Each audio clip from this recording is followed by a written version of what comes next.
RT Boxing. Mr.A doing another one. Breakdown prediction. Let's get into it. This is the comeback bout of Ohara Davies taking on champion Tom Farrell. So the WBA international title will be on the line. The super lightweight title held by Tom Farrell. Now, before we get into it anymore, please subscribe if you have not already. Thank you if you have. This fight, I guess to the eyeball test and name-wise, you'll probably think Ohara Davies just has the power to clean Farrell out. He's been talking a lot of trash, how Davies does. He says he's going to knock him out in 6, guarantee it. Now, I think it's all good fun and games. I don't really care about any of that stuff, amateur records, talking trash. Of course, the amateur record plays a part in fighting, but when the lights come on and that bell rings, any given punch could say goodbye to your amateur record. So, get into that. We're gonna go right into this breakdown. The feet and legs, I feel, is gonna play a big part in this matchup. Now, Ohara Davies has a very awkward style, and mainly because of his stance, which is his feet and legs, of course. His stance is very wide, and the fact that he's very hunched over and almost completely sideways for the most part, I believe that kind of hurts him in defense and offense. His feet are so wide that it sets him up nice for his delivery, but off his jab, anything else, he has to bring his back foot so far up to him. He's usually reaching for that second punch, and usually never throws a third because he just can't reset his feet again from bringing that back foot from so far up. By the time he tries to throw a third punch and reset his feet for all that, the opponent's already hit him or gone. And so that's his legs. His legs are like a wide stance. His feet, I don't think he has fast feet. He walks around the ring. He'll walk you down. And in fights, like I said, Josh Taylor really exposed a lot. That's his first big test up, and exposed a lot of his flaws. When under pressure, he doesn't have the feet work to really get away, turn out of anything. He just kind of stood there in a high guard and hoped to block it or got hit. So that's his legs. His legs are too wide for defense. It doesn't allow him to move his feet. He can't gather his feet together.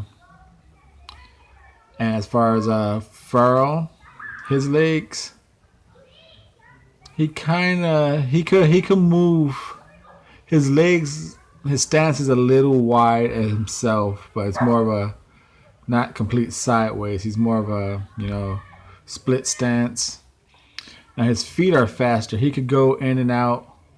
He could gather the ring. He could circle the ring. He could change orthodox southpaw.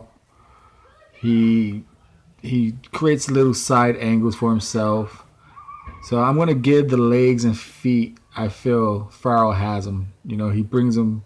Men just because they're closer together. They're closer together, so he's quicker. He allows himself to use quicker steps. Doesn't have to gather so much space to reset his feet. Now, as far as punches and hand speed and power and all that good stuff that matters in a fight, obviously we're going with Ohara Davies for the power. That's a dead giveaway on that one. 13-0, I believe Farrell is, but only like 1 or maybe 2 or 3 knockouts. He's a point. He's always going for points, and that's with kind of like mediocre competition. So that's what the competition you're supposed to be knocking out. And he only has like 3 knockouts. So he's definitely a point puncher, little slappish. So Davis, his punches is obviously, if you have not seen Ohara Davies, he's a long limb guy, mainly just arms. So he throws his jab from his waist. He throws his jab, and he just has this football cradling right hand ready to unleash.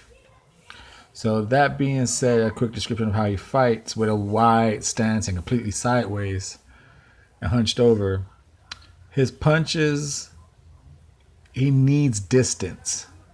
He's not aggressive. He's not good when smothered or when you cut his distance in half. His jab needs long space to travel.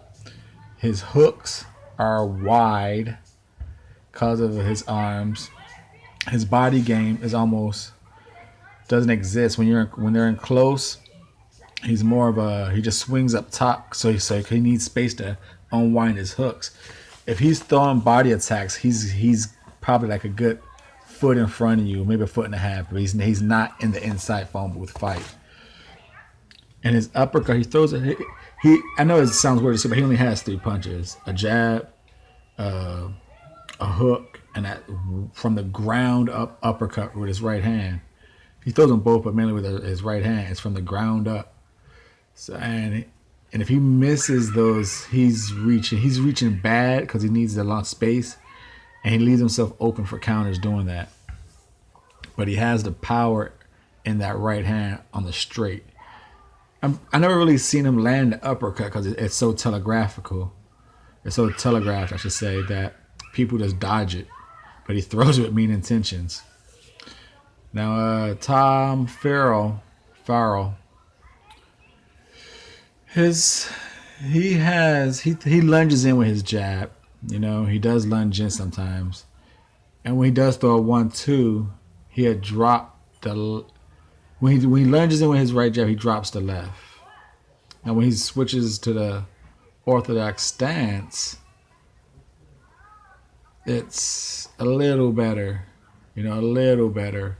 But when he's in southpaw, he drops the left on a right jab. And he lunges in. But he has a decent variation of body to head body game. I'm going to give him a better body game than Ohara Davies for the fact that, one, he has the shorter limbs, but to me, he's not fast as Ohara Davies, but he throws sharper punches. He doesn't take up as much, he doesn't have as long as a wind up. And their head movement, their defense, like I said, Ohara Davies is in he carries his his left hand, his front hand by his waist, and he jabs from it. So you can hit just like his whole, because you can hit his whole body. You know, he'll stand with that. He'll give you his whole front side. He'll give it to you, and he carries that football cradle. But you can hit him. Once you get inside, you can hit Ohara Davies. You just gotta take his power or make him miss and hit him, because when he does miss, he winds up and throws so much velocity. There's a good second for him to recoil his punches. You can hit him after he misses. And Tom Farrell, he does a lot of weight. He's good with waist movement, waist dodging. He'll bend with his knees to avoid punches. But what he does do with his feet in his defense, he will back out with his hands down. And that could be dangerous with a long lunging for Ohara Davies. He could really, if he follows him while he's pulling back out with his hands down, the way Farrell does a lot, it could be the beginning of an end type thing. It'll rock him, and then here comes Ohara with something like a following up behind it. Now, that being said, the prediction is Ohara Davies should, on the eyeball test, should finish Farrell, I say, like you said, within 6 rounds. But I've seen a lot of flaws in Ohara Davies from Taylor.